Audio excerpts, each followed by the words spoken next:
Seu voo foi cancelado, disse a atendente. Então cheguei cedo, ouvi risadas e 2 taças de vinho. Meu nome é José Medeiros. Tenho 60 anos e passei os últimos 32 acreditando que tinha construído uma vida sólida, uma família, um casamento, uma história. Mas bastou um voo cancelado para eu descobrir que tudo era mentira.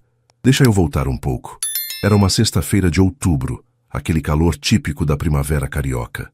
Eu estava em Brasília há 3 dias, fechando uma consultoria de auditoria para uma empresa de tecnologia.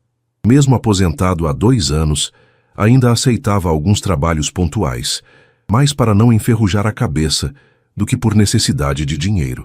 Meu voo de volta estava marcado para as 8 da noite. Chegaria em casa lá pelas 11, meia-noite. Vera, minha esposa, sabia disso. A gente tinha até combinado pelo WhatsApp na noite anterior. Amor, não precisa me esperar acordada. Chego tarde e você tem que acordar cedo amanhã pro Pilates, né? Tá bom, Zé. Até amanhã, então. Boa viagem.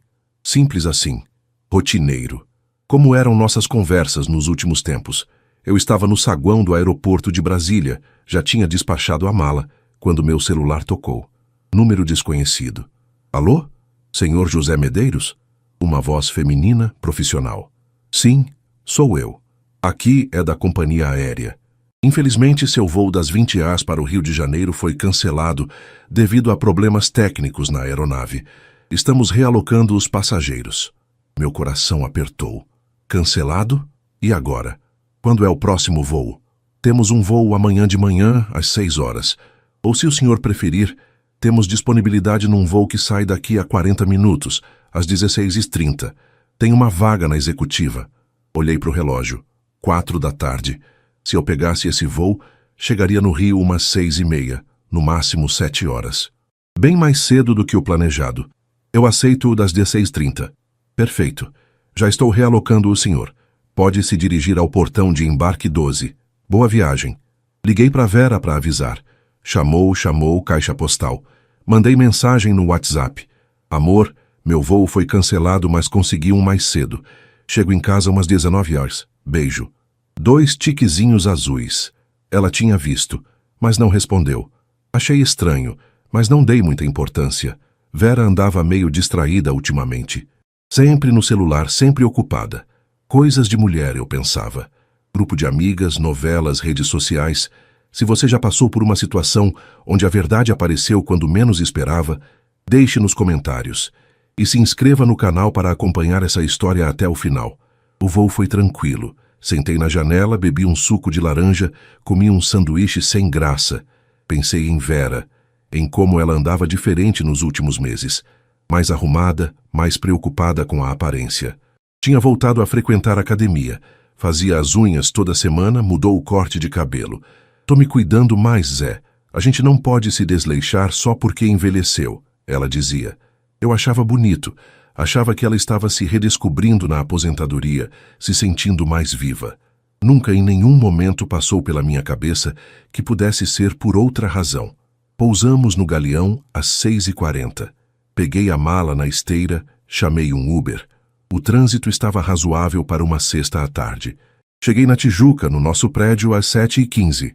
O porteiro, seu Newton, me cumprimentou. E aí, seu José? Chegou cedo hoje, hein? Pois é, Newton. Voo cancelado, tive que pegar outro. Ainda bem que deu certo. A dona Vera tá em casa? Tá, sim. Até mais, Newton. Entrei no elevador. Nosso apartamento era no 5º andar. Aquele prédio antigo, bem cuidado, onde morávamos havia 15 anos. Conhecia cada canto, cada barulho, cada cheiro. O elevador parou. Saí, caminhei pelo corredor silencioso. Parei na frente da porta 502. Nossa porta. Peguei a chave, coloquei na fechadura devagar. Não queria fazer barulho caso Vera estivesse descansando ou assistindo TV. Abri a porta silenciosamente. E então, ouvi risadas. Risadas vindas da sala. Uma voz feminina. A voz da Vera. E uma voz masculina. Uma voz que eu conhecia muito bem. Márcio, meu melhor amigo há mais de 20 anos. Fechei a porta atrás de mim, devagar, sem fazer barulho. Meu coração começou a bater mais rápido. Talvez seja só uma visita, pensei. Talvez ele tenha passado para deixar alguma coisa, tomar um café.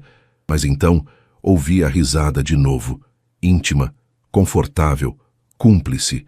Deixei a mala no chão do corredor e caminhei na direção da sala. Cada passo parecia durar uma eternidade. Minhas pernas tremiam. Minha boca estava seca. Cheguei na porta da sala e vi. A mesa de jantar estava posta. Toalha branca, que a gente só usava em ocasiões especiais. 2 velas acesas no centro. 2 pratos. 2 jogos de talheres. E 2 taças de vinho tinto, meio vazias. Vera estava sentada na ponta da mesa. Ela usava um vestido azul marinho que eu nunca tinha visto. Decotado. Elegante. O cabelo solto, maquiagem impecável. Perfume que eu conseguia sentir dali. Ela estava linda. Arrumada como não se arrumava para mim havia anos. E Márcio, meu amigo Márcio, sentado no sofá, confortável, segurando uma taça de vinho, sorrindo para ela.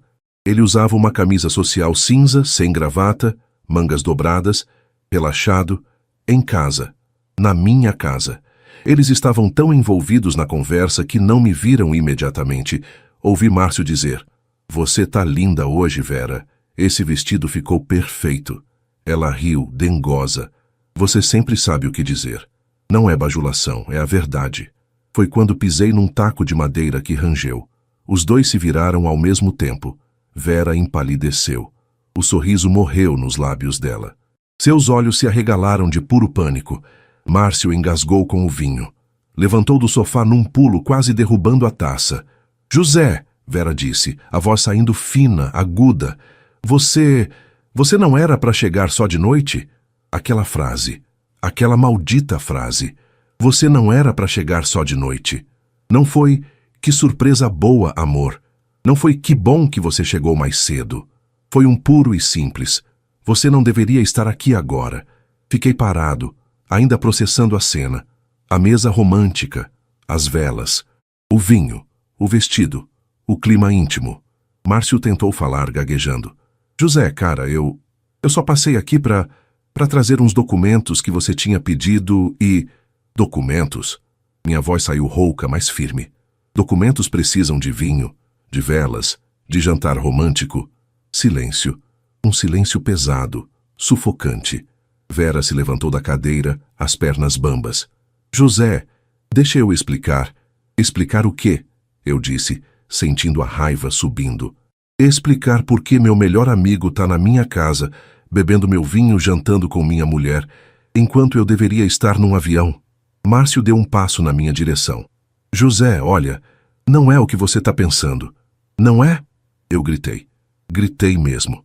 Pela primeira vez em 32 anos de casamento, eu gritei. "Então me diz o que é, Márcio. Me explica essa cena." Ele abriu a boca. Fechou. Abriu de novo. Nada saiu. Olhei para Vera. Ela estava chorando agora, mas não eram lágrimas de arrependimento. Eram lágrimas de quem foi pega, de quem sabia que o jogo tinha acabado. "Há quanto tempo?" perguntei, olhando nos olhos dela. Ela balançou a cabeça. "José, por favor." "Há quanto tempo?" gritei mais alto. Ela encolheu. 1 ano. 1 ano. 1 ano inteiro. 365 dias de mentira, de traição, de fingimento. Senti minhas pernas fraquejarem. Segurei no batente da porta para não cair. "Sai da minha casa", eu disse para Márcio, a voz baixa, mas cortante. "Sai agora antes que eu faça algo que vou me arrepender." Ele pegou o paletó que estava jogado no sofá. Olhou para Vera, como se esperasse que ela dissesse algo. Ela não disse nada. Ele passou por mim sem ter coragem de me encarar e saiu. Ouvi a porta do apartamento se fechar. Fiquei sozinho com Vera. Ela tentou se aproximar. "José, eu posso explicar. Não encosta em mim", eu disse, recuando. "Não encosta." Ela parou, as mãos tremendo. "Aqui", eu disse, apontando para a sala. "Na nossa casa. Enquanto eu viajava a trabalho. Vocês faziam isso aqui." Não era pergunta, era constatação. Ela não negou, apenas chorou.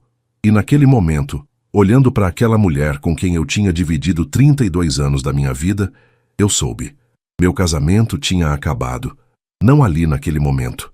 Tinha acabado há muito tempo. Eu só não sabia. Fiquei parado ali na porta da sala, olhando para aquela cena que parecia saída de um pesadelo. A mesa posta, as velas ainda acesas, as taças de vinho, o vestido azul da Vera. Tudo gritava uma verdade que eu não queria aceitar. José, por favor, senta. Vamos conversar, Vera disse, a voz trêmula. Conversar? Repeti, sem acreditar. Você quer conversar? Eu preciso te explicar. Explicar o quê, Vera? Que você está me traindo há 1 ano? Com o meu melhor amigo? Na minha casa? Ela enxugou as lágrimas com as costas da mão. A maquiagem estava borrando, o rímel escorrendo. Não foi planejado. Não foi para te machucar. Eu ri. Um riso seco, amargo. Não foi para me machucar? Então foi para quê? Ela ficou calada, olhando para o chão. Entrei na sala, peguei uma das taças de vinho, ainda com o batom dela na borda, e segurei na mão. Quantas vezes? José, quantas vezes vocês se encontraram aqui? Nessa mesa? Nesse sofá? Na nossa cama? Ela estremeceu com a última palavra. Não respondeu. Senti a bile subindo na garganta. Na nossa cama, Vera. Responde! José, por favor, não faz isso. Responde! Ela explodiu. Sim, aconteceu na nossa cama. Aconteceu aqui na sala, na cozinha, em todo o canto dessa casa. Tá satisfeito? É isso que você quer ouvir? Larguei a taça no chão. Ela se estilhaçou, o vinho vermelho se espalhando pelo piso como sangue. Vera deu um pulo para trás. Respirei fundo, tentando controlar a raiva. Como você pôde? Porque eu estava me sentindo sozinha, ela gritou de volta. Porque você vivia viajando, trabalhando, sempre ocupado. Porque eu me sentia invisível. Eu trabalhava pela nossa família, Vera. Trabalhei 35 anos para a gente ter essa casa, essa vida, essa segurança. E o que adianta ter tudo isso se eu não tinha você? Você me tinha. Eu sempre estive aqui. Não, José. Você estava aqui fisicamente, mas não estava presente. Quando foi a última vez que a gente saiu para jantar? Que você me olhou de verdade, que me fez sentir mulher? Fiquei mudo. Ela tinha razão. Era culpa minha. Não era. Então você foi procurar meu melhor amigo? Minha voz saiu baixa agora, cansada. De todas as pessoas, você escolheu ele? Ela se sentou no sofá, enterrando o rosto nas mãos. Foi sem querer. No começo, ele só vinha aqui para conversar. Você viajava muito, eu ficava sozinha. Ele era atencioso, engraçado, me ouvia. E aí uma coisa levou a outra. Foi numa noite que você tinha viajado para São Paulo. A gente bebeu demais. E aconteceu. E depois? Depois a gente tentou parar. Juro que tentamos, mas não conseguimos. Senti o peito apertar. Você ama ele? Ela levantou o rosto, os olhos vermelhos, inchados. Eu não sei. Você não sabe? Repeti incrédulo. Você destruiu nosso casamento e você não sabe se ama ele? Eu sei que eu não te amo mais, ela gritou se levantando. Pronto, falei, eu não te amo mais, José. Faz anos que eu não te amo. As palavras me acertaram como socos. Faz anos, murmurei. Faz. E você também não me ama. A gente só tá junto por costume, por comodidade, você sabe disso. Balancei a cabeça. Não, eu te amava. Amava de verdade. E você acabou de matar isso. Fui até as velas. Apaguei uma por uma. Depois comecei a tirar os pratos da mesa, os talheres, jogando tudo na pia da cozinha com força. Vera me observava da sala, em silêncio. Quando terminei, me virei para ela. Eu quero que você saia. José, saia. Agora. Essa casa é minha também. Essa casa tá no meu nome. Comprei antes de casar com você. E eu quero que você saia, hoje. Ela se levantou furiosa. Você não pode me expulsar. Posso sim, e vou. Pega suas coisas e vai embora. Vai pro Márcio, já que é com ele que você quer ficar. Ela abriu a boca para responder, mas nada saiu. Depois pegou a bolsa que estava no sofá e foi pro quarto. Ouvi ela abrindo gavetas, jogando roupas numa mala. Fiquei na sala, sentado no sofá, onde meu amigo tinha estado minutos antes, tentando processar tudo. 32 anos, 2 filhos, uma vida inteira. Acabou assim, com um voo cancelado e 2 taças de vinho. Vera voltou 20 minutos depois com uma mala grande. O rosto estava limpo, sem maquiagem, o vestido trocado por uma calça jeans e blusa simples. A gente precisa conversar sobre o divórcio, sobre a divisão das coisas, ela disse, a voz mais controlada agora. Segunda-feira eu procuro um advogado. Você faz o mesmo. Ela assentiu. Foi até a porta. Parou. José, eu sinto muito. De verdade. Não respondi. Não olhei para ela. Ouvi a porta se fechar. Fiquei sozinho. O silêncio do apartamento era ensurdecedor. Olhei ao redor. Tudo me lembrava ela. A decoração que ela tinha escolhido. Os quadros na parede, as almofadas do sofá, as plantas na varanda. 32 anos resumidos a objetos. Levantei do sofá e fui até o quarto. Nossa cama. Onde ela tinha traído comigo? Onde eles tinham... Não consegui terminar o pensamento.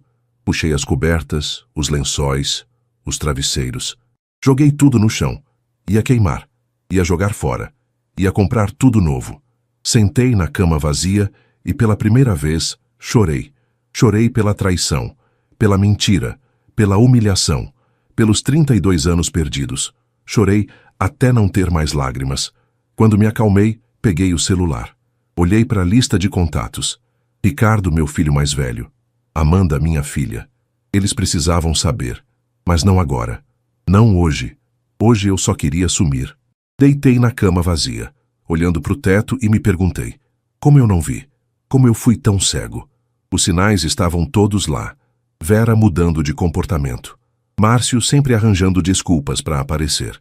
As viagens dela para a casa de amigas. Os telefonemas que ela atendia em outro cômodo. Eu tinha escolhido não ver. Tinha escolhido acreditar. E agora estava pagando o preço. Fechei os olhos e, exausto, dormi. Acordei no sábado de manhã com uma dor de cabeça terrível. Tinha dormido mal. Acordado várias vezes durante a madrugada. Cada vez que abria os olhos, a realidade me atingia de novo. Vera tinha me traído. Com Márcio. Na minha casa. Me levantei, fui até o banheiro. Olhei no espelho. Um homem velho, cansado, de olheiras fundas me encarava de volta. 60 anos que pareciam 70. Escovei os dentes, tomei um banho frio. A água gelada ajudou a clarear a cabeça um pouco. Voltei para o quarto. A cama ainda estava sem lençóis, as cobertas no chão onde eu tinha jogado. Peguei tudo e coloquei num saco de lixo grande. Ia jogar fora. Não queria mais ver nada daquilo. Fui até a cozinha fazer café. Foi quando ouvi a campainha.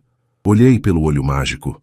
Dona Lourdes, minha vizinha do 503, estava ali com uma travessa nas mãos. Abri a porta. Bom dia, Dona Lourdes. Bom dia, seu José.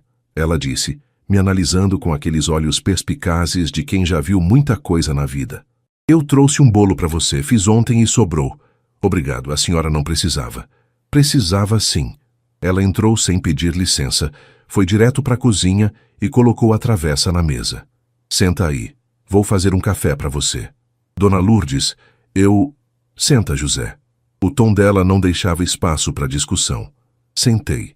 Ela mexeu no meu armário como se conhecesse, pegou o pó de café, o filtro, ligou a cafeteira. Enquanto a água esquentava, ela se sentou na minha frente. Eu vi ela saindo ontem, com mala. Fiquei calado. E vi ele saindo antes, apressado, parecendo que tinha visto um fantasma. Ele, Márcio. Olhei para Dona Lourdes. A senhora sabia? Ela suspirou. Desconfiava, mas não tinha certeza. E não sabia se deveria te contar. Desconfiava de quê? Dona Lourdes se levantou, serviu 2 xícaras de café, voltou para a mesa. Seu José, eu moro aqui do lado. As paredes não são tão grossas. Eu ouvia coisas, risadas, músicas, movimentos, sempre quando você estava viajando. Senti o estômago embrulhar. E eu via ele entrando, Márcio, umas 3, 4 vezes por mês, sempre no fim da tarde, sempre quando você não estava. Uma vez ele passou a noite toda, saiu na manhã seguinte. Fechei os olhos. Por que a senhora não me contou? Porque eu não tinha certeza, meu filho, e porque eu tinha medo de estar enganada, de destruir um casamento baseado em suposições. Mas ontem, quando vi a cena, ele saindo apressado, ela saindo com mala, você com aquela cara de quem levou uma pancada, eu soube.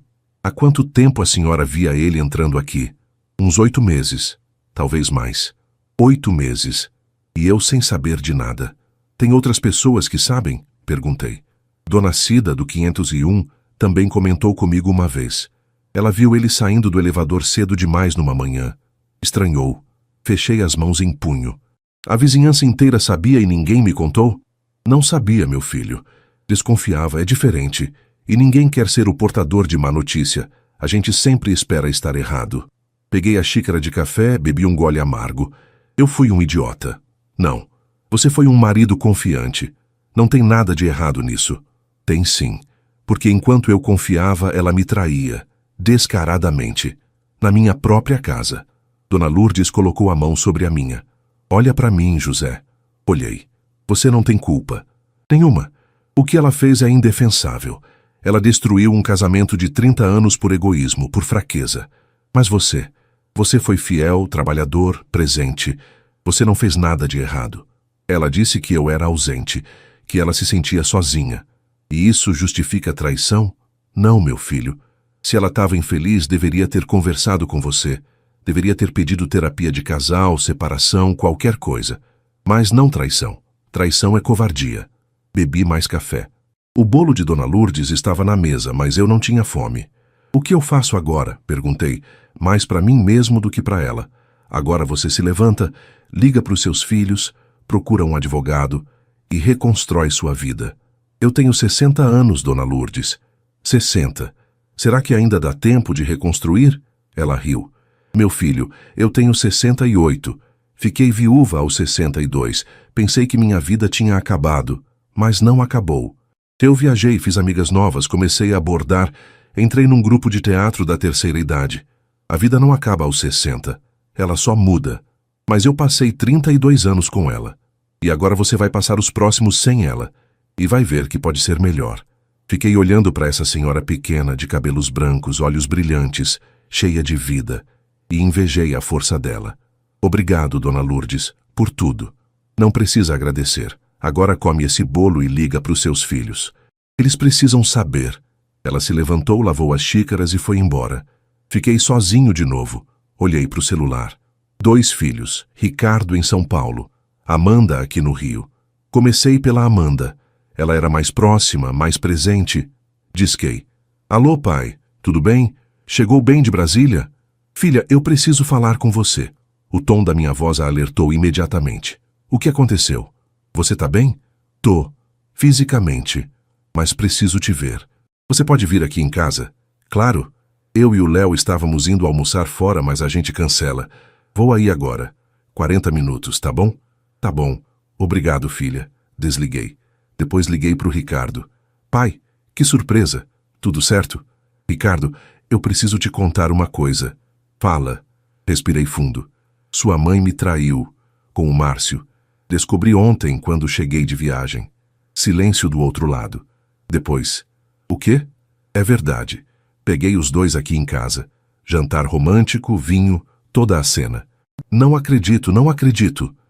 Eu também não acreditei, mas é verdade. E aí, o que você fez? Expulsei ele. Expulsei ela. Vou pedir divórcio. Pai, eu não sei o que dizer. Isso é surreal. Mas é a realidade. O Márcio, pai, o seu melhor amigo, como ele pôde? Não sei, filho, mas aconteceu. Você precisa de alguma coisa? Quer que eu vá aí? Não precisa. Sei que você tem a família, o trabalho. A Amanda vai vir aqui agora. A gente conversa depois com mais calma. Tá bom, mas qualquer coisa me liga. E pai? Sim? Você vai ficar bem, prometo. Obrigado, filho. Desliguei. 40 minutos depois, Amanda chegou. Entrou como um furacão. Me abraçou apertado. Pai, o que aconteceu? Sentamos no sofá e contei tudo. Desde o voo cancelado até a expulsão da Vera. Amanda chorou. De raiva, de tristeza, de decepção. Como ela pôde? Como ela pôde fazer isso com você? Não sei, filha. E o Márcio? Aquele canalha. 20 anos de amizade. 20 anos. Eu sei. Ela se levantou nervosa. Eu vou lá agora, vou na casa dela, vou falar tudo na cara dela. Amanda, não. Não? Pai, ela traiu você. Merece ouvir umas verdades. E vai ouvir. Mas não agora. Não assim. Deixa a poeira baixar um pouco. Ela sentou de novo, respirando fundo. Você tá muito calmo, calmo demais. Por fora. Por dentro eu tô em pedaços. Ela me abraçou de novo. Você vai ficar aqui sozinho? Vou. Não. Você vai para minha casa. Tenho quarto de hóspedes. Você fica lá uns dias. Filha, eu não quero atrapalhar. Atrapalhar o quê? Você é meu pai. E eu não vou te deixar sozinho agora. Pega suas coisas. Você vai comigo. Não tive forças para discutir. Arrumei uma mala com roupas, documentos, objetos pessoais. Amanda me ajudou. Antes de sair, olhei para o apartamento. Aquele lugar que tinha sido meu lar por 15 anos. Agora parecia estranho, contaminado. Saí sem olhar para trás. A casa da Amanda ficava em Copacabana, num prédio pequeno mas charmoso, perto da praia. Ela morava lá com Leonardo, o namorado, há 2 anos. O apartamento tinha 2 quartos, um deles sempre reservado para visitas. Quando chegamos, Leonardo estava na sala, trabalhando no laptop. Ele era um cara legal, arquiteto, 30 anos, sério, mas atencioso. Se levantou quando me viu. Seu José, tudo bem? Ele percebeu minha expressão e olhou para Amanda questionando. Léo, a gente precisa conversar, Amanda disse. Sentamos os 3 na sala. Amanda contou tudo para ele. Leonardo ouvia em silêncio, a expressão ficando cada vez mais séria. Quando ela terminou, ele balançou a cabeça. Cara, que sacanagem. Sinto muito, seu José. Obrigado, Leonardo. O senhor vai ficar aqui o tempo que precisar. O quarto é seu. E se precisar de qualquer coisa, advogado, o que for, eu ajudo. Valeu, meu filho. Amanda foi fazer um café. Leonardo aproveitou para dizer baixinho. Seu José, eu vi o Márcio umas 2 vezes aqui na praia, com uma mulher. Mas as 2 vezes eu estava de longe, não deu para ver direito quem era. Agora eu sei. Era a dona Vera. Fechei os olhos. Eles vinham aqui na praia? Vieram. Pelo menos 2 vezes que eu vi. Pode ter sido mais. Ou seja, eles não se escondiam. Saíam juntos. Publicamente. E ninguém tinha me contado. Amanda voltou com o café. Percebeu a tensão. O que foi? Leonardo olhou para mim pedindo permissão. Assenti. Mandy, eu vi o Márcio na praia com uma mulher. 2 vezes. Agora eu sei que era sua mãe. Amanda ficou branca. Eles vinham aqui, na nossa praia? Vieram. Ela se levantou nervosa. Não acredito. Não acredito que ela teve a cara de pau de sair com ele publicamente. E se alguém viu? E se alguém conhecia o pai? Alguém deve ter visto, eu disse cansado. E provavelmente comentou, mas não comigo. Amanda pegou o celular. Vou ligar para ela, agora. Amanda, não, pai. Ela precisa ouvir o que eu tenho para falar. Ela discou. Colocou no viva voz. Vera atendeu no 3º toque. Amanda? Oi, mãe, tô com o pai aqui, ele me contou tudo. Silêncio do outro lado. Mãe, como você pôde? Amanda, você não entende? Não entendo. Não entendo o quê? Que você traiu meu pai? Com o melhor amigo dele? Na casa dele? Amanda, por favor, não é tão simples. É sim, é muito simples. Você traiu. Você mentiu. Você destruiu uma família. A voz da Vera ficou mais firme. Eu não destruí nada. Seu pai e eu já estávamos distantes há anos. Mentira, o pai te amava. Você que é uma... Amanda respirou fundo, se controlando. Você que decidiu jogar tudo fora. Eu me sentia sozinha, Amanda. Seu pai vivia ocupado. Eu precisava de atenção, de carinho. Então você foi buscar com o Márcio, com o amigo dele? Mãe, tem milhões de homens no mundo. Você tinha que escolher justamente ele? Não foi escolha. Aconteceu. Amanda riu, um riso amargo. Aconteceu. Traição não acontece, mãe. A gente escolhe trair. A gente escolhe mentir. E você escolheu. Durante 1 ano inteiro. Amanda, você é minha filha. Eu esperava que você me entendesse. Entender? Você quer que eu entenda que você traiu meu pai? Que você destruiu o casamento dos meus pais? Não, mãe, eu não vou entender. E eu não vou perdoar. Não agora. Amanda, e mais uma coisa. O Léo te viu. Com o Márcio. Na praia de Copacabana. Vocês não tinham nem vergonha de se esconder. Silêncio. Mãe, você é uma covarde. E eu tenho vergonha de você. Amanda desligou. Ficou ali, segurando o telefone, tremendo. Leonardo se levantou e a abraçou. Ela chorou no ombro dele. Fiquei sentado, olhando para o chão. Minha filha tinha acabado de romper com a mãe. Por minha causa.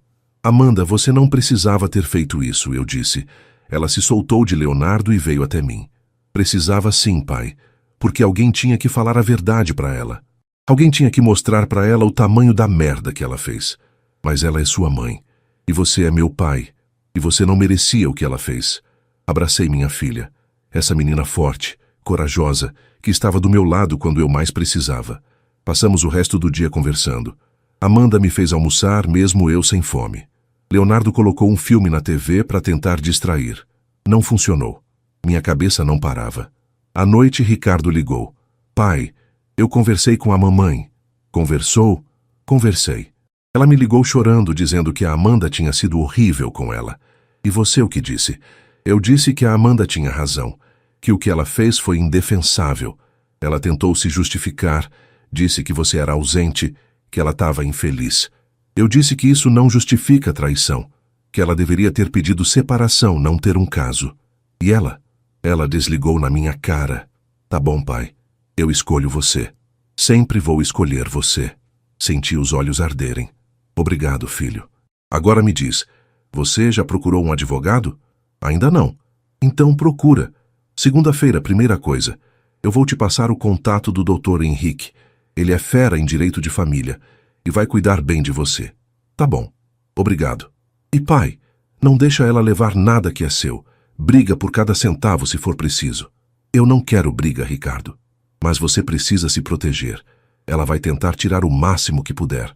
Acredite em mim. Desligamos. Amanda apareceu na porta do quarto de hóspedes. Pai, quer jantar? Não tô com fome, filha. Mas você precisa comer, vem, fiz um macarrão. Levantei e fui com ela. A mesa estava posta simples. Macarrão com molho de tomate, salada, pão. Comemos em silêncio. Leonardo tentou puxar assunto, falar de trabalho, de um projeto novo, mas a conversa não fluía. Depois do jantar, me recolhi para o quarto. Deitei na cama, olhando para o teto. Peguei o celular. Olhei para os contatos. O nome dele ainda estava lá. Márcio Tavares. Bloqueei. Depois fui nas fotos.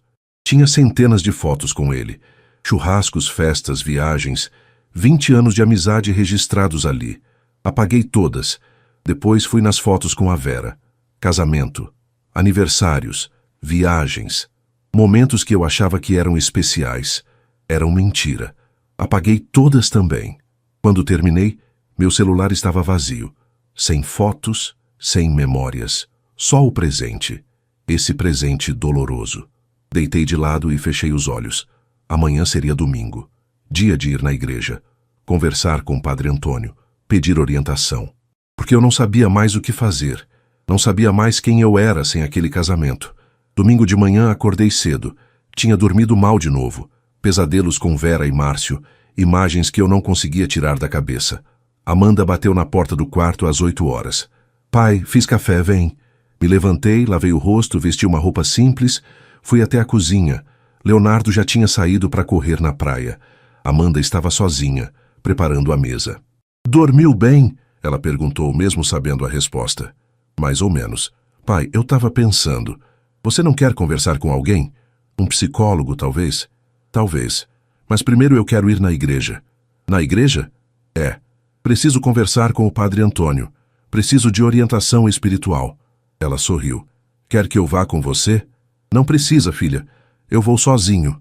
Tomei café, me arrumei melhor e peguei um Uber até a paróquia de São Sebastião, na Tijuca, onde eu frequentava há anos. A missa das 10 estava começando quando cheguei. Entrei, sentei num banco no fundo. A igreja estava cheia como sempre. Famílias, idosos, jovens. Gente em busca de fé, de conforto, de respostas, igual a mim. Padre Antônio celebrava a missa com aquele jeito calmo dele. Ele tinha uns 65 anos, cabelos grisalhos, voz mansa. Conhecia metade da congregação pelo nome. Quando chegou na hora da homilia, ele falou sobre perdão. Sobre como perdoar não significa esquecer, mas sim libertar o próprio coração do peso do rancor. Cada palavra parecia dirigida a mim. Perdoar é um ato de amor próprio, ele disse. Não perdoamos para beneficiar quem nos feriu. Perdoamos para nos libertar da prisão do ódio. Senti os olhos arderem. Quando a missa terminou, fiquei sentado enquanto as pessoas saíam. Padre Antônio cumprimentava os fiéis na porta. Quando viu que eu continuava ali, acenou para eu esperar. 15 minutos depois, a igreja estava vazia. Ele veio até mim. José, meu filho, faz tempo que não te vejo. Tudo bem? Não, padre, não tá tudo bem. Ele sentou ao meu lado. Quer conversar? Contei tudo. Desde o voo cancelado até a expulsão da Vera. Ele ouvia em silêncio, apenas balançando a cabeça de vez em quando. Quando terminei, ele suspirou. Meu Deus, José, que provação. Padre, eu não sei o que fazer. Eu tô perdido. Tô com raiva, com tristeza, com vergonha, que ao mesmo tempo me sinto vazio. É natural. Você sofreu uma traição profunda. E traição machuca mais do que qualquer outra coisa porque destrói a confiança. Eu confiava neles. Nos dois. Ela era minha esposa. Ele era meu melhor amigo. E eles traíram essa confiança. Mas José, olha para mim, olhei. Você não tem culpa. Nenhuma. Você foi um marido fiel, um homem de bem. O que eles fizeram é responsabilidade deles, não sua. Mas a Vera disse que eu era ausente, que ela se sentia sozinha. E mesmo que isso fosse verdade, o que não justifica nada, ela deveria ter conversado com você. Deveria ter pedido terapia de casal, separação, qualquer coisa. Não traição. Traição é covardia. O senhor acha que eu devo perdoar? Ele pensou antes de responder. Perdoar não significa voltar para ela. Não significa esquecer o que aconteceu. Perdoar significa liberar o rancor do seu coração. Significa não deixar que essa mágoa te consuma. Mas isso leva tempo. E é um processo. Eu sinto muito ódio, padre. Principalmente do Márcio. Também é natural, mas o ódio só vai te destruir. Ele vai seguir a vida dele e você vai ficar preso nessa raiva. Não deixa isso acontecer. Como eu faço? Primeiro você cuida de você. Procura um psicólogo, conversa com seus filhos, reconstrói sua rotina e reza. Pede a Deus força e sabedoria. Ele não te abandonou, José. Mesmo nesse momento, ele está contigo. Fiquei quieto, processando. E sobre o divórcio você já decidiu? Já. Vou procurar um advogado amanhã. Faz isso. Protege teus direitos e segue em frente. Você tem 60 anos. Ainda tem muita vida pela frente. Não deixa essa traição definir o resto da tua história. Ele colocou a mão no meu ombro. Vou rezar por você. E você sabe que pode me procurar sempre que precisar. Obrigado, padre. Saí da igreja me sentindo um pouco mais leve. Não curado, mas menos sufocado. Peguei outro Uber, mas pedi para o motorista dar uma volta antes de ir para Copacabana. Queria ver a cidade, o mar, as pessoas vivendo suas vidas normais. Passei pela Lagoa Rodrigo de Freitas. Famílias pedalando, casais caminhando, crianças brincando. A vida seguia. O mundo não tinha parado porque meu casamento tinha acabado. Dá para parar ali na frente? Pedi para o motorista apontando para o calçadão. Ele parou. Desci, caminhei até um banco de frente para o lago. Sentei, olhando a água calma, os patos nadando, o Cristo Redentor ao longe. Uma senhora idosa sentou ao meu lado. Ela tinha uns 70 anos, cabelos brancos, sorriso gentil. Lindo dia, né? Ela disse. É sim. Você parece preocupado, meu filho. Olhei para ela. Tô passando por uns problemas. Problemas todos têm. O que importa é como a gente enfrenta eles. Sorri. A senhora tá certa. Eu perdi meu marido há 3 anos. Câncer. 52 anos de casamento. Pensei que minha vida tinha acabado. E acabou? Não. Mudou. Mas não acabou. Eu ainda tô aqui. Ainda acordo todo dia. Ainda vejo o sol nascer. Isso já é uma bênção. Fiquei olhando para ela. Como a senhora conseguiu superar? Um dia de cada vez. Chorando quando precisava chorar. Rindo quando podia rir. E aceitando que a vida muda.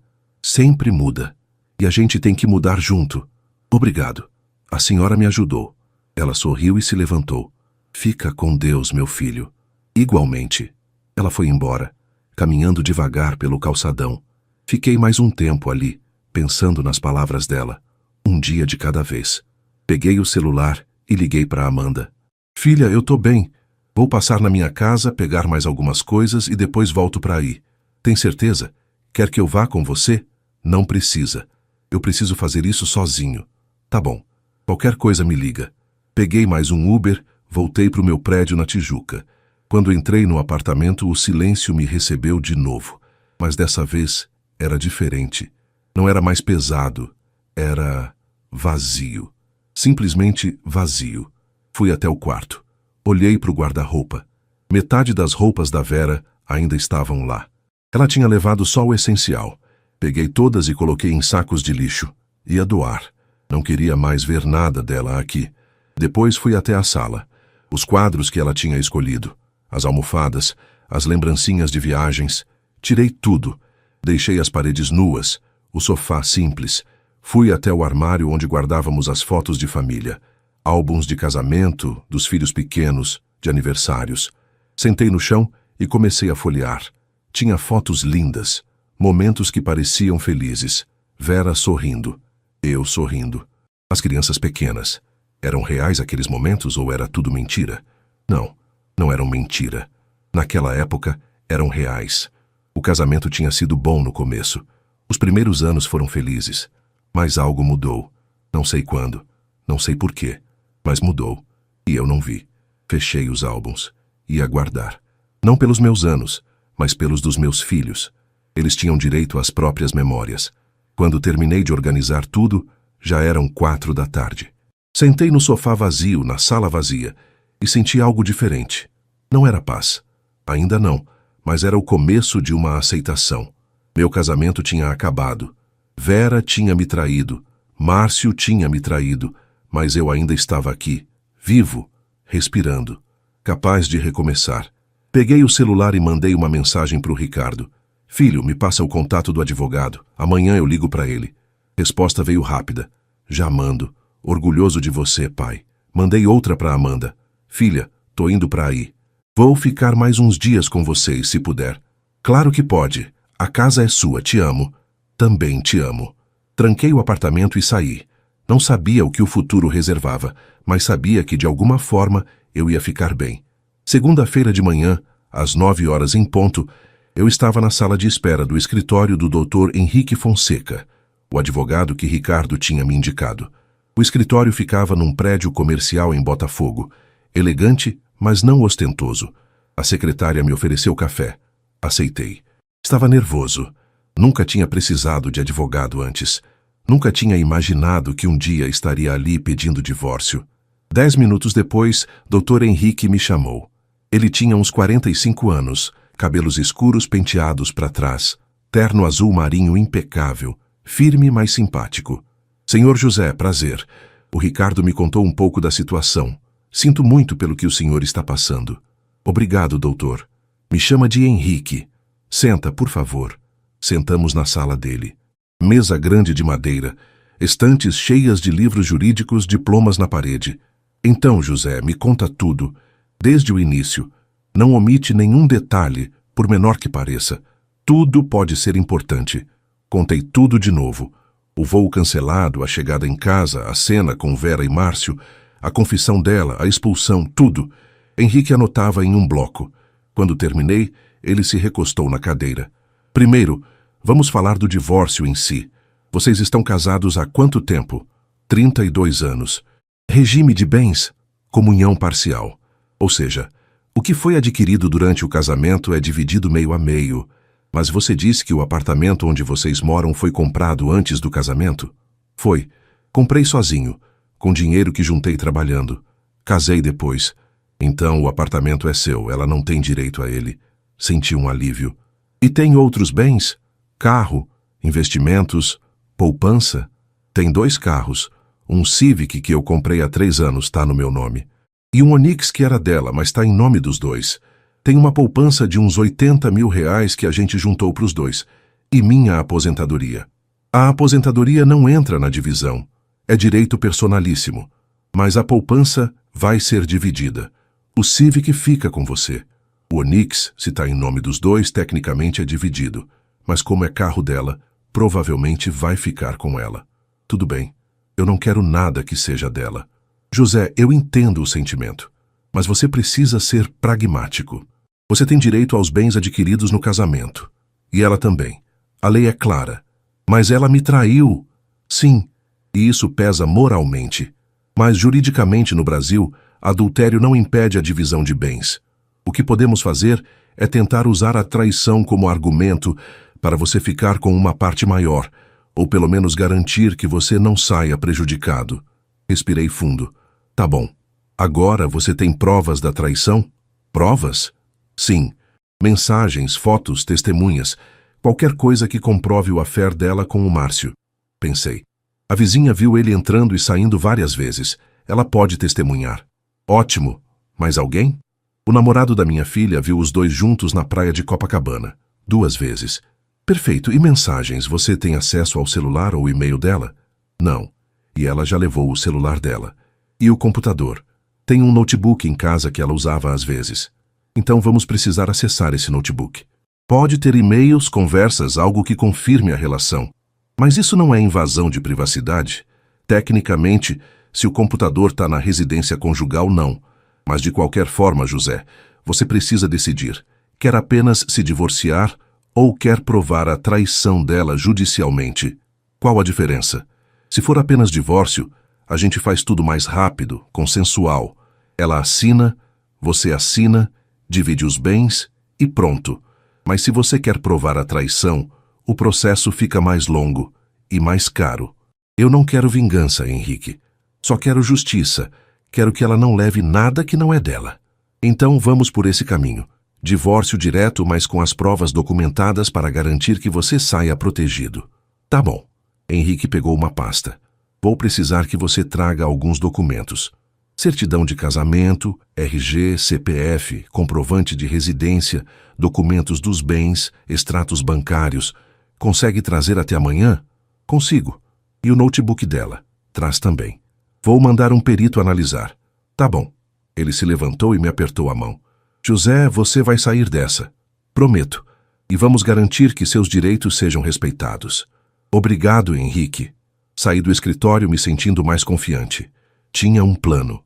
Tinha alguém do meu lado. Peguei um Uber de volta para o apartamento na Tijuca. Entrei, fui direto para o escritório onde ficava o notebook da Vera. Era um Dell prata, meio antigo. Liguei. Tinha senha. Tentei algumas combinações óbvias. Data de nascimento dela, dos filhos. Nossa data de casamento. Nada funcionou. Então lembrei, ela sempre usava o nome do primeiro cachorro dela, que morreu anos atrás. Duque. Digitei. Duque 2020. Entrou. Fiquei olhando para a tela. Deveria fazer isso? Mexer nas coisas dela? Sim, deveria. Porque ela me traiu. E eu tinha direito de saber a verdade completa. Abri o e-mail dela. Gmail. Tinha centenas de mensagens. Comecei a procurar por Márcio. Encontrei. Dezenas de e-mails. Desde um ano atrás, exatamente como ela tinha dito. Comecei a ler. Márcio, não consigo parar de pensar em ontem à noite. Foi tão intenso. Nunca me senti assim antes. Vera, você é incrível. Não vejo a hora de te ver de novo. Quinta à noite? José viaja, né? M. Sim, ele viaja. Vem às 7. Vou fazer aquele jantar que você gostou. Beijos. V. Senti o estômago embrulhar. Continuei lendo. Amor, tô com saudade.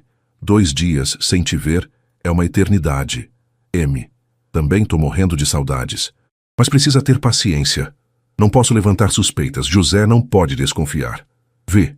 Amor. Ela chamava ele de amor. Continuei rolando.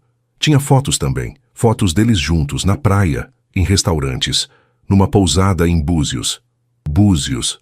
Ela tinha dito que ia visitar uma amiga em Campos do Jordão no feriadão de abril. Era mentira. Tinha ido para Búzios. Com ele. Fechei o notebook. Não aguentava ver mais. Mas tinha o suficiente. Tinha as provas que Henrique precisava. Peguei o notebook. Coloquei numa mochila junto com os documentos que ele tinha pedido. Antes de sair, sentei no sofá por um momento. Olhei ao redor. Esse apartamento tinha sido meu refúgio por 15 anos. Meu lar. E ela tinha profanado ele. Mas agora era só meu de novo. E eu ia transformá-lo em algo novo. Algo que fosse realmente meu. Saí, tranquei a porta e voltei para Copacabana. Amanda estava em casa, estudando. Ela era residente de medicina, fazia plantões pesados, mas sempre arranjava tempo para mim. Pai, como foi com o advogado?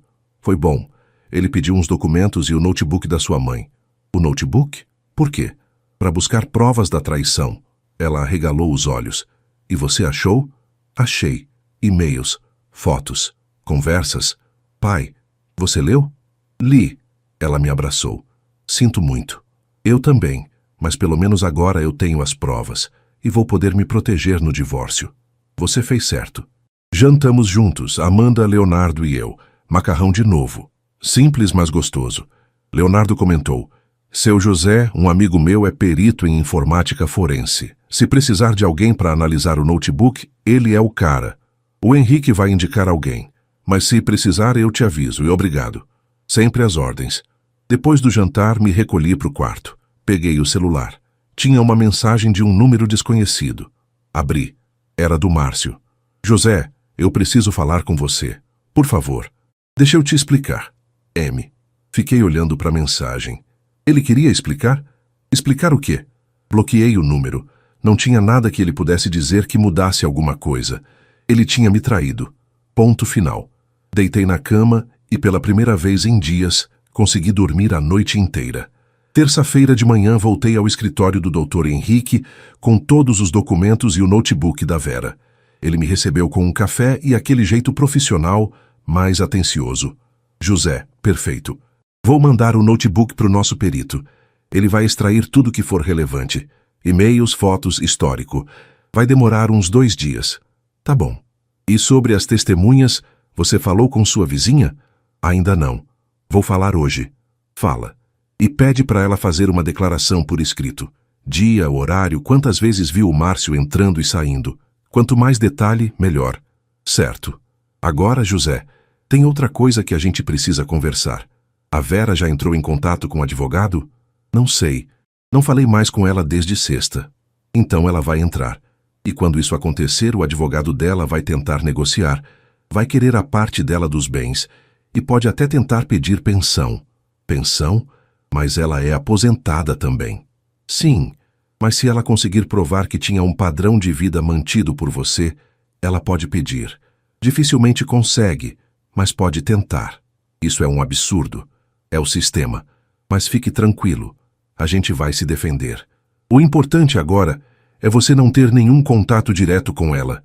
Qualquer coisa ela fala com o advogado dela, e o advogado fala comigo. Assim, a gente evita discussões e protege você. Tá bom. Saí do escritório e fui direto para o meu prédio na Tijuca. Precisava falar com Dona Lourdes. Toquei a campainha do 503. Ela abriu rapidinho como se estivesse esperando. Seu José, entre, entre. Entrei.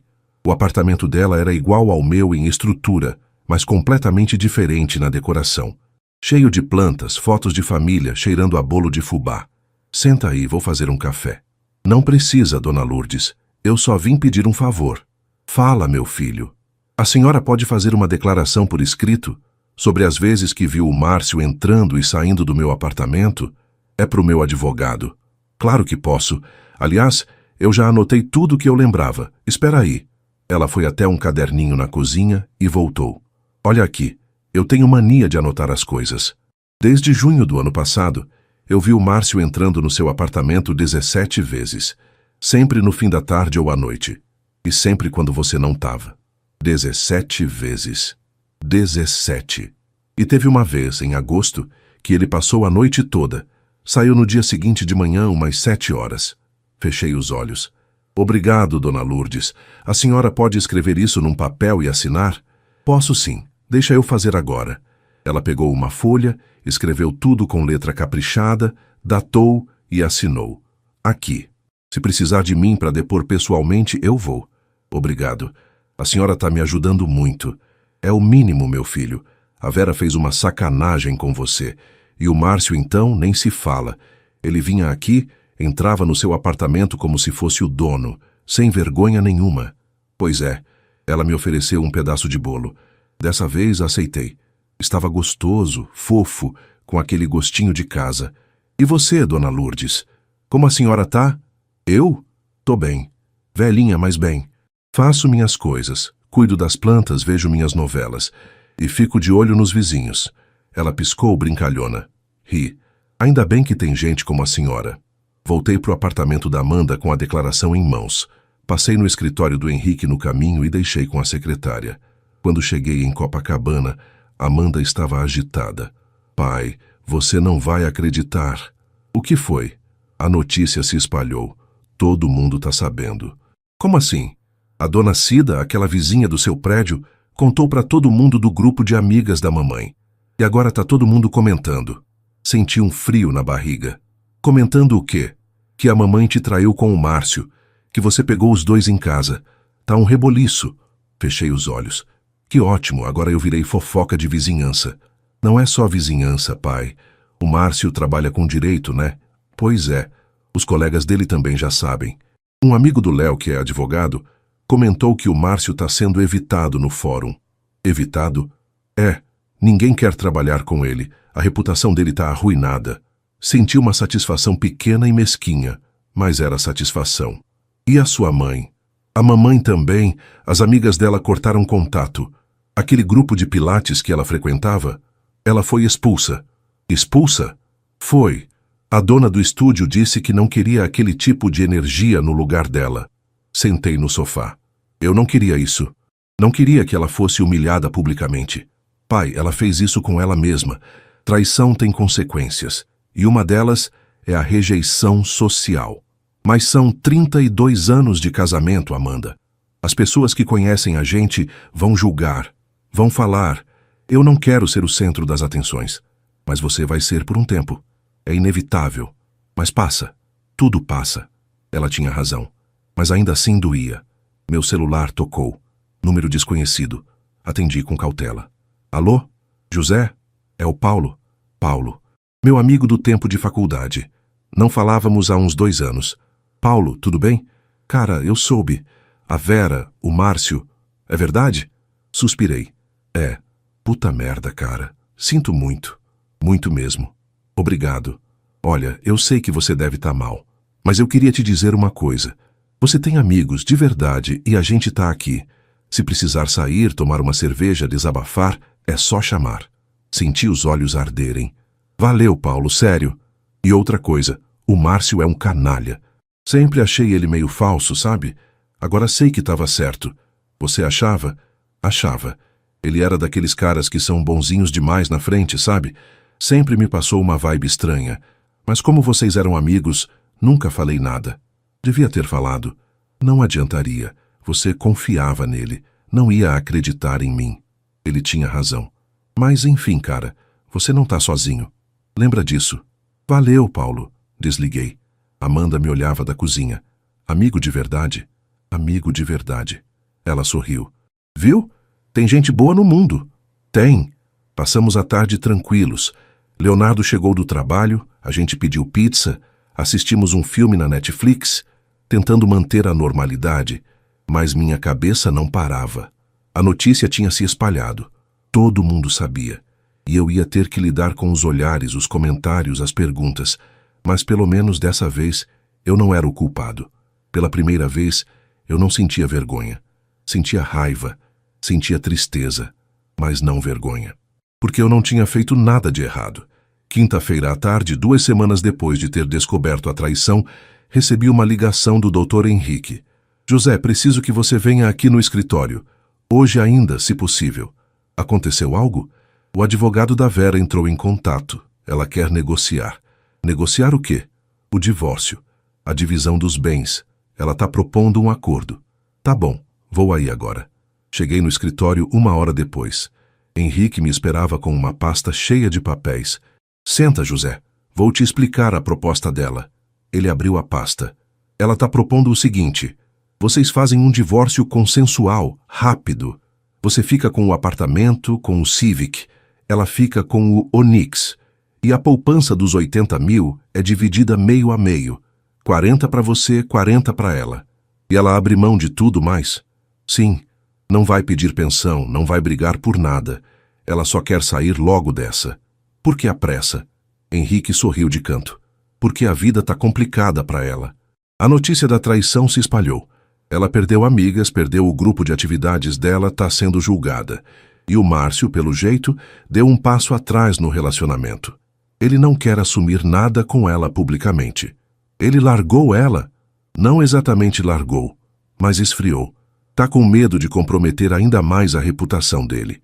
Então ela tá sozinha e quer resolver isso logo. Fiquei pensando. 40 mil reais. Metade da poupança que a gente tinha juntado juntos. Era justo tecnicamente. Mas moralmente, Henrique, ela não merece nada. Eu sei, mas juridicamente ela tem direito à metade. E se a gente brigar, o processo pode levar anos e custar mais caro. Então eu devo aceitar? Depende. O que você quer? Quer justiça moral ou quer se livrar logo disso? Pensei. Justiça moral seria ela não levar nada. Seria ela pagar pelo que fez. Mas na prática, ela já estava pagando. Tinha perdido as amigas, o grupo social, o respeito e aparentemente até o amante. Eu aceito, eu disse. Mas com uma condição. Qual? Eu quero falar com ela, pessoalmente, uma última vez, sozinho. Henrique franziu a testa. José, não recomendo. Pode complicar. Não vai complicar. Eu só preciso falar com ela. Preciso fechar esse ciclo. Ele suspirou. Tá bom. Vou propor isso pro advogado dela. Se ela aceitar, a gente marca. Vera aceitou. No sábado de manhã, nos encontramos num café neutro em Botafogo. Longe do nosso bairro, longe de olhares conhecidos. Cheguei primeiro. Pedi um café preto e sentei numa mesa de canto. Ela chegou 10 minutos depois, estava diferente. Mais magra, olheiras, cabelo menos arrumado. Usava óculos escuros mesmo dentro do café. Sentou na minha frente sem dizer nada. Ficamos em silêncio por um tempo. Obrigada por aceitar me ver, ela disse finalmente, a voz baixa. Não fiz por você. Fiz por mim. Ela assentiu, mexendo na xícara de café que o garçom tinha trazido. José, Não. Eu a interrompi. Deixa eu falar primeiro. Ela ficou quieta. 32 anos, Vera, 32. A gente construiu uma família, criou 2 filhos, passou por coisas boas e ruins. E eu sempre fui fiel a você. Sempre te respeitei. Sempre priorizei a gente. Ela abaixou a cabeça. E você? Você jogou tudo isso fora. Por quê? Por que você não conversou comigo se estava infeliz? Por que você não pediu separação antes de trair? Porque eu tinha medo. Ela disse, a voz trêmula. Medo de quê? De ficar sozinha. De recomeçar. De admitir que o casamento tinha acabado. Então era mais fácil me trair? Não foi fácil, José, nunca foi fácil. Mas você fez, durante 1 ano, com meu melhor amigo, na minha casa. Ela começou a chorar. Eu sei que eu errei, que eu fui covarde, que eu machuquei você de um jeito que não tem volta. E por que você fez? Ela respirou fundo, tirando os óculos escuros. Seus olhos estavam vermelhos, inchados. Porque eu me sentia invisível. Porque você viajava muito, trabalhava muito, e eu me sentia velha, feia, descartável. E o Márcio te fazia sentir diferente? Fazia. Ele me ouvia, me elogiava, me fazia sentir desejada. E você achou que isso justificava a traição? Não, não justifica nada, eu sei disso agora. Agora? Só agora? Ela chorou mais forte. José, eu destruí tudo, eu sei. Perdi você, perdi meus filhos, perdi minhas amigas, até o Márcio. Ele não quer mais nada comigo.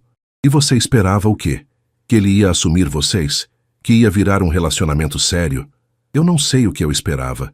Acho que não pensei nisso. Não, você não pensou em nada. Só pensou no momento, no prazer, e ferrou com tudo. Ela soluçou, cobrindo o rosto com as mãos. Fiquei olhando para ela. Aquela mulher com quem eu tinha dividido mais da metade da minha vida. Aquela mulher que eu tinha amado. E não senti pena. Senti vazio. Vera, eu vou assinar o divórcio. Vou aceitar a divisão dos bens. E vou seguir com minha vida. Mas tem uma coisa que você precisa saber. Ela levantou o rosto, esperando. Eu te perdoo. Ela arregalou os olhos. O quê? Eu te perdoo. Não porque você merece, mas porque eu preciso. Preciso tirar esse peso do meu peito. Preciso seguir em frente sem carregar rancor. José, mas perdoar não significa esquecer. E não significa que a gente vai ter algum tipo de relação. Você vai ser a mãe dos meus filhos. Só isso. Não somos amigos, não somos nada. Você entendeu? Ela assentiu, chorando. E sobre o Márcio, continuei. Eu não perdoo ele. E nunca vou perdoar. Ele sabia o que estava fazendo. Ele traiu uma amizade de 20 anos. E para mim, ele morreu. Levantei da cadeira. José, espera, ela disse. Você está feliz agora? Olhei para ela. Ainda não, mas vou estar. Porque eu vou reconstruir minha vida. Vou encontrar paz. E quem sabe, até encontrar alguém que me valorize de verdade. Você merece, ela disse, a voz chorosa. Você sempre mereceu. Eu sei. Coloquei uma nota de R$ 20 na mesa para pagar os cafés E saí. Não olhei para trás. Na rua, peguei o celular e liguei para o Henrique. Pode mandar os papéis, eu assino. Tem certeza? Tenho. Quero acabar com isso logo. Ótimo. Segunda-feira a gente finaliza tudo. Desliguei. E pela primeira vez em 2 semanas, senti que tinha virado uma página. 3 meses se passaram desde o dia em que assinei os papéis do divórcio. 3 meses de altos e baixos, de dias bons e dias péssimos, de choro e de pequenas vitórias. O apartamento na Tijuca estava completamente diferente agora. Tinha pintado as paredes de um cinza claro, trocado os móveis da sala, colocado quadros novos, paisagens do Rio que eu mesmo tinha comprado numa feira de arte em Ipanema. Nada mais me lembrava Vera. Voltei a morar lá depois de 1 mês na casa da Amanda. Precisava do meu espaço, da minha independência. E surpreendentemente não me sentia sozinho. Me sentia livre. Livre para fazer minhas próprias escolhas. Para comer o que eu quisesse na hora que eu quisesse. Para assistir meus filmes sem ninguém reclamar. Para acordar e dormir quando bem entendesse. Tinha começado terapia com a doutora Beatriz, uma psicóloga de 50 e poucos anos, que o padre Antônio tinha recomendado. 2 vezes por semana, eu ia no consultório dela e desabafava. Chorava. Processava. José, você está no processo de luto, ela me disse numa das sessões. Luto pelo casamento que acabou, pela confiança que foi quebrada, pela vida que você imaginava ter. E isso leva tempo. Quanto tempo? O necessário, não tem prazo. Mas você está indo bem. Está processando de forma saudável. Comecei a frequentar um grupo de homens da terceira idade na paróquia. Todo sábado de manhã, a gente se reunia para jogar truco, conversar, tomar café. Eram uns 10 homens, viúvos, divorciados, alguns ainda casados. Todo mundo com suas histórias. Foi ali que conheci o seu Geraldo, 72 anos, viúvo há 5. Ele tinha uma energia contagiante, sempre rindo, sempre otimista. José, depois que minha Glória morreu, eu pensei que tinha acabado para mim. Mas não tinha, rapaz. Comecei a viajar, conheci lugares, fiz amigos. A vida continua, gostemos ou não. Eu sei, mas às vezes é difícil acreditar nisso. É difícil mesmo. Mas aí você acorda no dia seguinte, vê o sol nascendo e pensa: opa, tô vivo ainda, então bora viver. Ri. O senhor tem razão. E realmente tinha. Cada dia era um passo. Pequeno, mas um passo. Ricardo veio de São Paulo me visitar com a família. A netinha, Isabela, tinha 3 anos e era uma fofura. Ficamos um fim de semana inteiro juntos. Fomos no zoológico, na praia, no shopping. Foi bom. Me fez sentir parte de algo maior de novo. Pai, você tá bem. De verdade, Ricardo disse no domingo à noite antes de voltar para São Paulo. Tô, melhorando a cada dia. E a mamãe? Você tem notícias? Não. E não quero. A Amanda fala com ela de vez em quando, né? Fala. Ela tá morando num apartamento alugado pequeno em Copacabana, sozinha. O Márcio realmente não quis nada com ela. E os amigos dela? Perdeu quase todos. Só tem 2 ou 3 que ainda mantêm contato. Mas é aquela coisa distante, sabe? Assenti. Não senti pena. Senti apenas indiferença. Mas enfim, pai. O importante é você. E você tá indo bem. Obrigado, filho, por estar do meu lado. Sempre, pai. Amanda continuava sendo minha rocha. Almoçávamos juntos toda semana. Às vezes na casa dela, às vezes na minha, às vezes em algum restaurante. Ela estava cada vez mais realizada na medicina, fazendo plantões, cuidando de pacientes, salvando vidas. E Leonardo tinha pedido ela em casamento. Pai, olha... Ela apareceu no meu apartamento numa sexta à noite mostrando o anel no dedo. Ele pediu. Abracei ela, emocionado. Parabéns, minha filha. Ele é um cara incrível. Eu sei. E pai, eu quero que você me leve no altar. Pode? Pode? Seria uma honra, filha. Ela chorou. Eu chorei. Leonardo, que tinha vindo junto, também se emocionou. Seu José, eu prometo cuidar bem dela, ele disse. Eu sei que vai, meu filho. Eu confio em você. O casamento foi marcado para daqui a 8 meses. Amanda queria algo simples na igreja, com poucas pessoas, íntimo. Só quem realmente importa, pai. E a sua mãe? Ela ficou quieta. Eu vou convidar, mas ela vai sentar separada e não vai participar de nada. Só vai estar lá como convidada. Tá certo. Um dia, num sábado de tarde, Eu estava na praia de Copacabana caminhando. Tinha virado meu novo hábito, caminhar 1 hora por dia, quando esbarrei em alguém. Desculpa, eu disse, me virando. Era uma mulher. Por volta dos 58 anos, cabelos castanhos com alguns fios grisalhos, olhos verdes, sorriso gentil. Ela usava roupa de ginástica e segurava uma garrafa de água. Sem problema, ela disse rindo. A culpa foi minha, estava distraída. Tudo bem, bom dia, bom dia. Ia seguir meu caminho quando ela disse, espera, eu te conheço de algum lugar? Olhei melhor para ela. Não sei, talvez. Você frequenta a paróquia de São Sebastião? Frequento. Sabia, eu também. Eu canto no coral. Ah, sim, eu já te vi lá. Ela estendeu a mão. Eliane Furtado. Apertei. José Medeiros. Prazer, José. Ficamos conversando ali mesmo, na calçadinha de Copacabana, por uns 20 minutos. Ela era professora de inglês aposentada, viúva há 4 anos, morava em Copacabana. Sem filhos, gostava de caminhar, de ler, de cozinhar. E você? Ela perguntou. Contei um resumo. Contador aposentado, divorciado recentemente, 2 filhos adultos. Divorciado? Há quanto tempo? 3 meses. Ah, ainda recente então. É, mas está sendo um processo de cura. Ela sorriu. Eu entendo. Perder alguém, seja por morte ou por separação, dói. Mas a gente aprende a viver com a dor. E depois, a dor passa. Você parece em paz. Tô. Levou tempo, mas cheguei lá. Trocamos telefones. Se quiser tomar um café algum dia, me chama. Ela disse. É sempre bom conversar com alguém que entende. Pode deixar. Nos despedimos. Voltei para casa pensando nela. Não de forma romântica. Ainda não estava pronto para isso, mas de forma curiosa. Ela parecia uma pessoa legal, alguém com quem eu poderia ter uma amizade.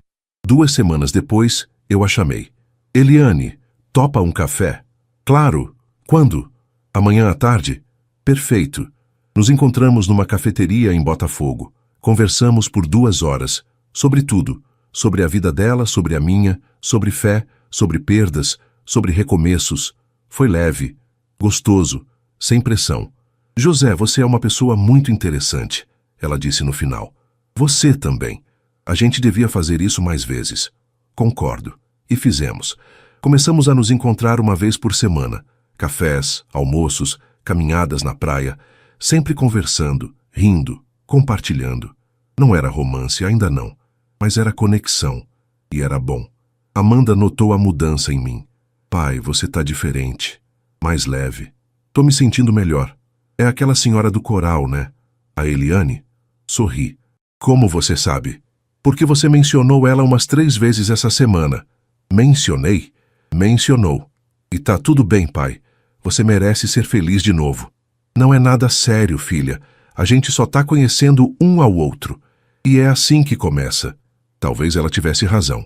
Naquela noite, sozinho no meu apartamento renovado, sentado na varanda olhando as luzes da Tijuca, eu fiz um balanço.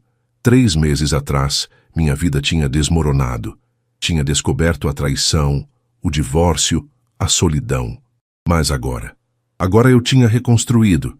Tinha amigos novos, tinha uma rotina nova, tinha um apartamento que era só meu, tinha terapia que me ajudava, tinha fé que me sustentava. E tinha, talvez, o começo de algo novo com Eliane. Não era a vida que eu tinha planejado, mas era uma vida boa. E isso já era o suficiente.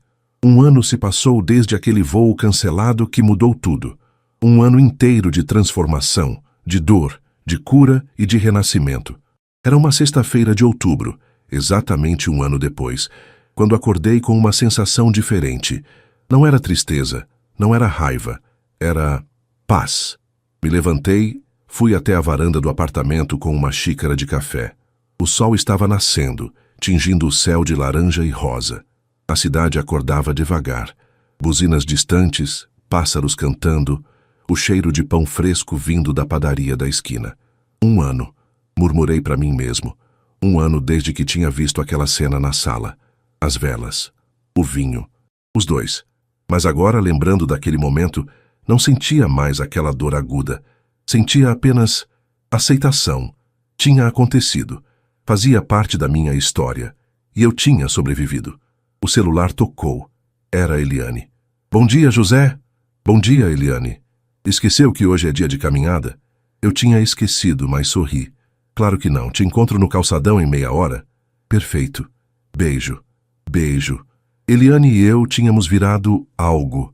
Não tínhamos colocado rótulo ainda. Não éramos namorados oficialmente, mas éramos mais que amigos. Saíamos 3, 4 vezes por semana. Cinema, restaurantes, caminhadas, missa juntos. Ela me fazia rir, me fazia sentir vivo. E não tinha pressa. Ela também não. A gente apenas curtia a companhia um do outro. Amanda adorava ela. Pai, a Eliane é perfeita para você. Ela é tranquila, inteligente, engraçada e te faz bem. Eu sei, filha. Você gosta dela? Gosto. Muito. Então por que não oficializa? Porque a gente tá bem assim. Sem pressão. Sem expectativa. Só vivendo. E era verdade. Me arrumei, peguei meus tênis de caminhada e fui até Copacabana. Eliane me esperava no nosso ponto de encontro de sempre, perto do forte. Ela usava uma legging preta, camiseta rosa, boné. Estava linda. Atrasado, hein? Ela brincou. 5 minutos. Nem conta. Começamos a caminhar. Falamos sobre a semana dela, sobre a minha, sobre o casamento da Amanda que estava chegando. Faltavam 3 meses. Você vai levar alguém como acompanhante? Ela perguntou casual demais. Olhei para ela. Tô pensando em convidar uma pessoa. Ah, é? Quem? Uma professora de inglês aposentada que eu conheço. Ela parou de andar. Me olhou, sorriu. Sério? Sério?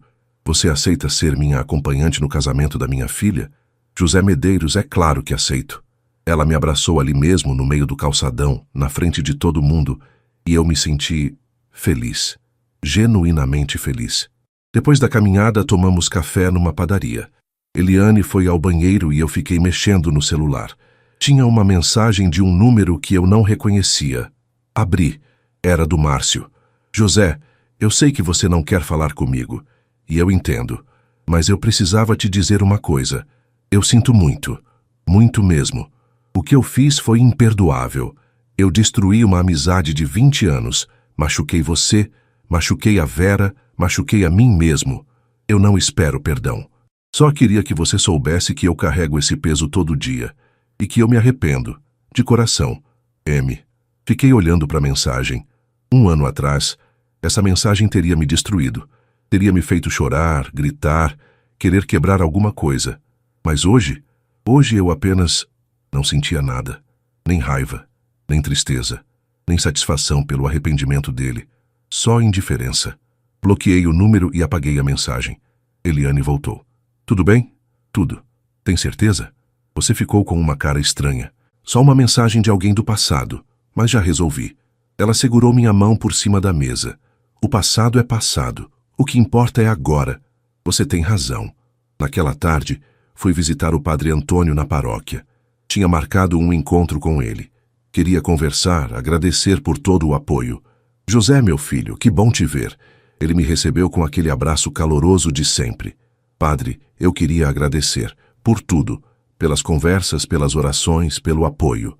Imagina, José, é para isso que eu tô aqui.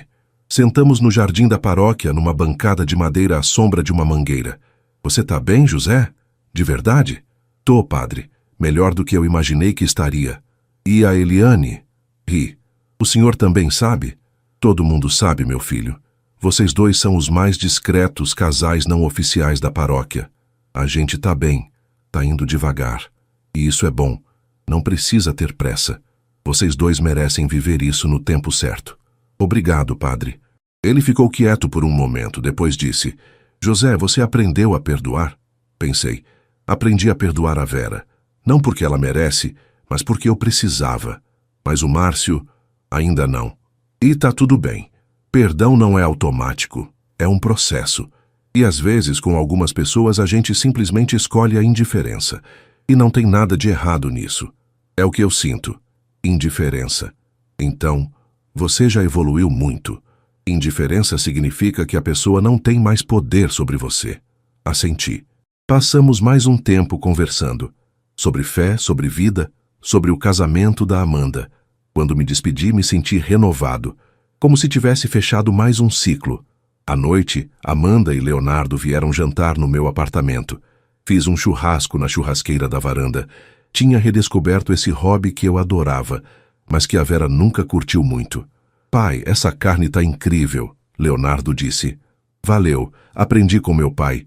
Ele era mestre do churrasco. Amanda me olhava com aquele olhar orgulhoso. Pai, você mudou tanto nesse 1 ano? Mudei? Para melhor ou para pior? Para muito melhor.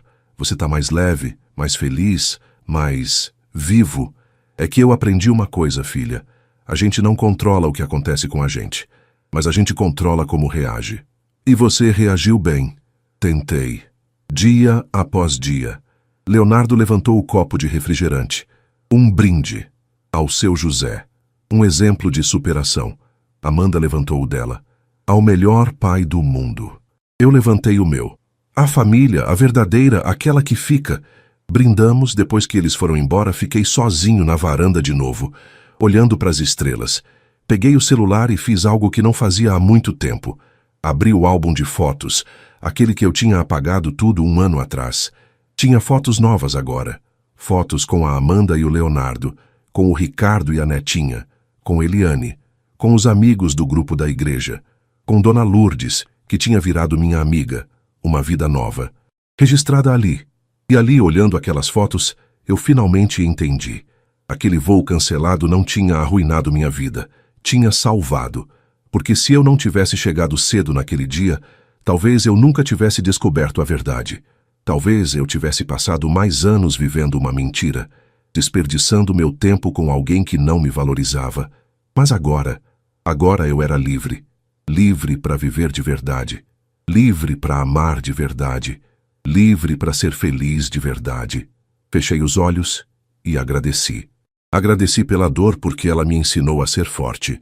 Agradeci pela traição porque ela me mostrou quem eram as pessoas verdadeiras.